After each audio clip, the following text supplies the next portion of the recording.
Hello students, এই Moumita ma'am. আশা করি তোমরা সকলে খুব ভালো আছো। Welcome back to our channel. Students, আজকে আমি তোমাদের third semester Aisi compulsory English থেকে তোমাদের যে লাস্ট যে টপিকটা আছে, the rising of the moon, এটা লিখেছে হচ্ছে লেডি গ্রিগরি। তো সেখান থেকে কয়েকটা ইম্পর্টেন্ট কোয়েশ্চেন নিয়ে আলোচনা করব। তোমরা জানোই যে তোমাদের এখান থেকে 5 মার্কসের কোয়েশ্চেন আসবে, তো যেগুলো তোমাদের এখান থেকে খুব ভালো করে পড়তে হবে, বেশি করে, তো সেগুলোই আজকে আমি আলোচনা করব। আর একটা কথা বলে রাখি যে তোমরা জানো যে আমাদের সেন্টার থেকে কিন্তু তোমাদের এইসি কম্পালসারি ইংলিশের একটি বই পাবলিশ হতে চলেছে, এবং তোমরা কিন্তু ওটা জাস্ট ছাপানো হয়েও গেছে, এবং খুব তাড়াতাড়ি কিন্তু সেটা সব স্টুডেন্টরা যারা আর কি বুকিং করেছে সবার কাছে পৌঁছেও যাবে। তো যারা তোমরা বইটা কিনতে চাও তারা তাড়াতাড়ি আমাদের এই নাম্বারটায় যোগাযোগ করতে পারো, আমাদের অফিসিয়াল নাম্বারে, কারণ প্রি বুকিং চলছে। এবং যেহেতু বইয়ের সংখ্যাটা খুব বেশি, যেহেতু বই ছাপানো হবে না, তো খুব বেশি কিন্তু স্টুডেন্ট পাবেও না বইটা। আর তোমাদের কথা মাথায় রেখেই কিন্তু খুব সহজ ভাষায় লেখা হয়েছে বইটা, যাতে তোমরা পড়তে পারো। আর যারা তোমরা আমাদের কাছে অনলাইনে পড়তে চাইছো তারা আমাদের অফিসিয়াল নাম্বারে যোগাযোগ করতে পারো। আমাদের অফিসিয়াল নাম্বার দেখো দেওয়া আছে এখানে। একটা হচ্ছে 6295916282, আর একটা হচ্ছে 7076398606। ঠিক আছে, চলো দেরি না করে শুরু করে দিই আজকের টপিকটা।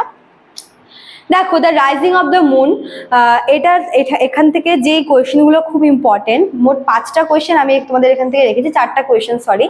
তো এই 4টা কোয়েশ্চেন দেখো, প্রথমে যেটা আছে সেটা হচ্ছে discuss the role of the sergeant. ঠিক আছে, এই গল্পে যে দুটো মুখ্য চরিত্র আছে, একটা হচ্ছে দ্য সার্জেন্ট, আরেকজন হচ্ছে এ র্যাক্ট ম্যান। ঠিক আছে, তো সার্জেন্টের রোলটা কিন্তু ভীষণ ইম্পর্টেন্ট এখানে। যে দুটো ক্যারেক্টার এখানে আছে, সার্জেন্টের ক্যারেক্টারটা আর হচ্ছে র্যাক্ট ম্যানের ক্যারেক্টারটা, এই দুটো ক্যারেক্টার কিন্তু খুব ইম্পর্টেন্ট, একটা যে কোনো আসবেই। ঠিক আছে, তোমরা একটু পড়ে রেখো সার্জেন্টের রোলটা। ঠিক আছে, নেক্সট দেখো 2 নম্বরটা কি বলেছে, explain the theme of the rising of the moon. এই যে রাইজিং অফ দ্য মুন যে আছে, এটার যে মেন থিমটা কি, দেখো এই যে স্টোরিটা, এটা মেনলি লেখা হয়েছে যে দেশকে নিয়ে। ঠিক আছে, এটা হচ্ছে একটা দেশাত্মবোধক একটা গল্প, এবং এখানে আমরা দেখি যে একটা দুই পক্ষের মধ্যে একটা যুদ্ধ দেখানো হয়, এবং একটা বিপ্লবী যে কিনা আর কি পালিয়ে গেছে পুলিশ কাস্টাডি থেকে, তাকে ধরার চেষ্টা করা হয়।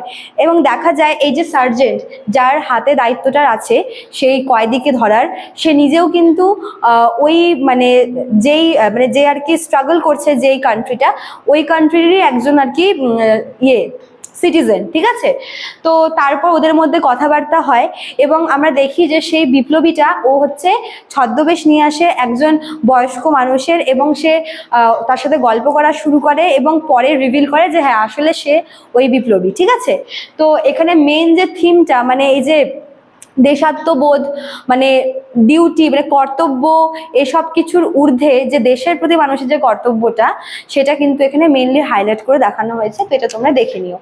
নেক্সট দেখো 3 নম্বরে আছে হচ্ছে sketch the character of the র্যাক্ট ম্যান।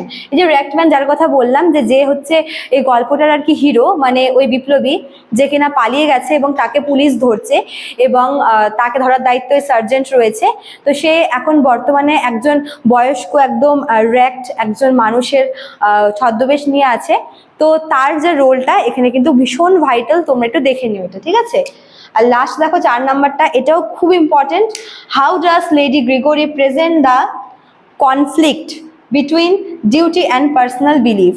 এই যে কর্তব্য এবং মানুষের যে ব্যক্তিগত যে বিশ্বাস ধারণাটা, এ দুটোর মধ্যে যে কনফ্লিক্ট আছে, কোনটা বাঁচবে। দেখো এখানে সার্জেন্ট কিন্তু এটা ডিলেমাতে পড়ে যায় যে আমাকে যে কর্তব্য দেওয়া হয়েছে সেটা করব, নাকি দেশের প্রতি আমার যে কর্তব্যটা আমি সেটা করব। এই দুটোর মধ্যে কিন্তু তার মনে একটা ভয়ানক দ্বন্দ্ব চলে, এবং এই দুটোর এই ডিউটি আর পার্সোনাল বিলিফের মধ্যেকার যে কনফ্লিক্টটা, সেটা কিন্তু এই স্টোরিতে খুব ভালো করে দেখানো হয়েছে। ঠিক আছে, তো এই 4টা মেনলি কোয়েশ্চেন তোমাদের এখান থেকে আছে, তোমরা একটু দেখে নিও। এই 4টা কোয়েশ্চেন খুব ইম্পর্টেন্ট তোমাদের আপকামিং এক্সামের জন্য। তো স্টুডেন্টস, আজকে এতটুকুই থাকলো, দেখা হচ্ছে নেক্সট ক্লাসে। Thank you.